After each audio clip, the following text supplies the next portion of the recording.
Só neste ano já foram diagnosticados aqui no estado de São Paulo 260 casos de H1N1, a gripe suína. Inclusive, Bauru teve seu primeiro caso confirmado na semana passada.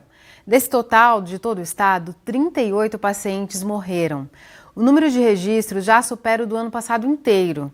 E para falar sobre os cuidados com essa doença, a gente recebe o infectologista da FAMESP, Gustavo Idec.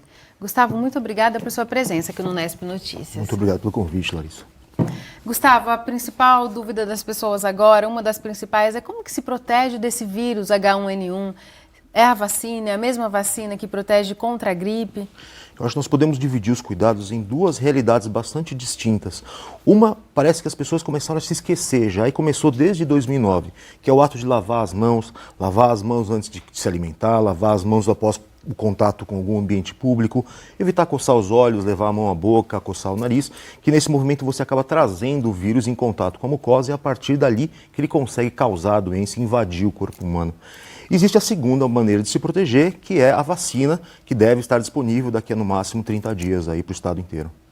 Então, ele não se contamina pelo ar, você precisa tocar no vírus e levar uma mucosa. Exatamente, não se pega a influenza respirando apenas, você precisa entrar em contato com uma superfície contaminada e trazê-lo até alguma das suas mucosas. Existe um exame que diferencia o H1N1 de uma gripe comum? Existe. Nós temos que olhar para a gripe como uma entidade causada por diversos vírus. E entre eles, o influenza, e entre os influenzas, o H1N1. O H1N1 ganhou sua fama justamente por ser um vírus mais violento e mais letal. E por esse motivo existem exames sim que diferenciam o H1N1 dos demais influenza. E quando a pessoa tem um diagnóstico na família, uma pessoa próxima, quais são os cuidados? O ideal é que essa pessoa fique isolada, não tenha muito convívio social, que a família use máscara. Que cuidados as pessoas podem tomar?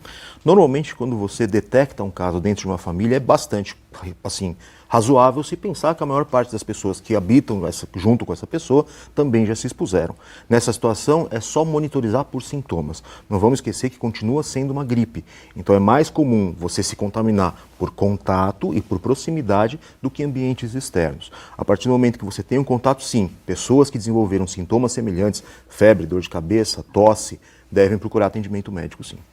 E os sintomas são, então, além da febre, dor de cabeça, tosse, são os principais marcadores? Exatamente. Classicamente, nós definimos a influenza como a presença de febre de início súbito, normalmente acima de 38,5 graus, acompanhado de ou coriza ou tosse, mais alguma coisinha, que pode ser dor de cabeça, dor muscular, dor articular ou dificuldade respiratória.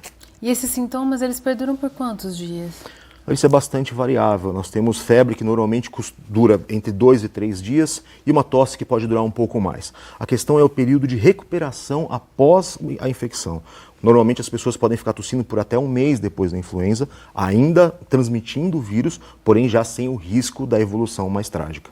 E como que é feito o tratamento, doutor Gustavo? O tratamento é feito essencialmente através de uma medicação que deve ser começada até o 10º dia. É bastante comum essa angústia da população de falar, não, mas eu estou com febre, eu estou com tosse e não recebi a medicação. Sim, se você chegou ao atendimento médico depois de 10 dias em que você já teve a febre e a tosse, a medicação já não tem mais nenhuma função efetiva no controle da infecção.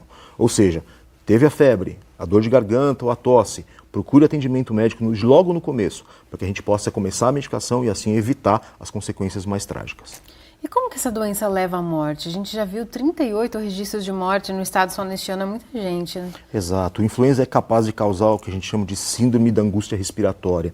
É uma situação em que o pulmão deixa de ter a capacidade de trocar o ar, que é a sua função primordial, né? Isso acontece pela própria ação do vírus sobre a superfície do pulmão. Então esse paciente deixa de conseguir trocar ar e acaba falecendo por esse motivo. Existe uma segunda situação que é manter a pessoa internada durante muito tempo. Então ela fica com o uso de aparelhos, dispositivos dos mais diversos para auxiliá-lo a respirar, auxiliar o coração a bater, o rim a funcionar. E nessa situação ele ganha uma facilidade de adquirir outras infecções. E aí pode ser que ele acabe falecendo em decorrência dessas outras infecções. E nesse caso, então, vai depender muito da capacidade de reação, de defesa desse organismo? Exatamente. É por esse motivo, Larissa, que se fala tanto que o influenza é mais arriscado em algumas populações. Então, as populações de risco para óbito por influenza normalmente são aquelas pessoas portadoras de doenças crônicas.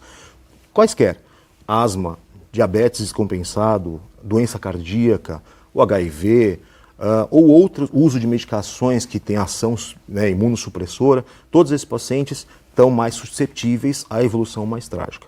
E não vamos esquecer daquela população que é ainda maior e mais comum no nosso dia a dia, que é a gestante, principalmente no segundo e terceiro trimestres, a puérpera até 2 semanas mais ou menos depois que nasceu o nenê, e a criança entre alguns meses e 5 anos. Doutor, então vamos reforçar aqui que o brasileiro tem o hábito de não dar muita importância para a gripe. Então, em tempos de surto de H1N1, é importante ficar atento aos sinais e procurar um médico. Exatamente. E vai ao médico de maneira muito precoce. Não há motivo e não é nenhum sinal de fraqueza você admitir que você pegou uma gripe. Então, febre, dor de cabeça, dor muscular, tosse ou coriza, procure atendimento, principalmente para saber se você está tendo algum sinal de evolução ruim. Se não tiver, ótimo, medicamos e vamos evitar que isso aconteça. Para a gente concluir, nós falamos hoje no Nesp Notícias daquele rol de doenças causadas pelo Aedes aegypti. Dengue, chikungunya, zika e todas essas têm casos confirmados aqui em Bauru. Então, só para as pessoas não confundirem, tem sintomas que são comuns, mas o que diferencia um quadro de gripe severo dessas doenças que são causadas por outros vírus que são transmitidos por um mosquito?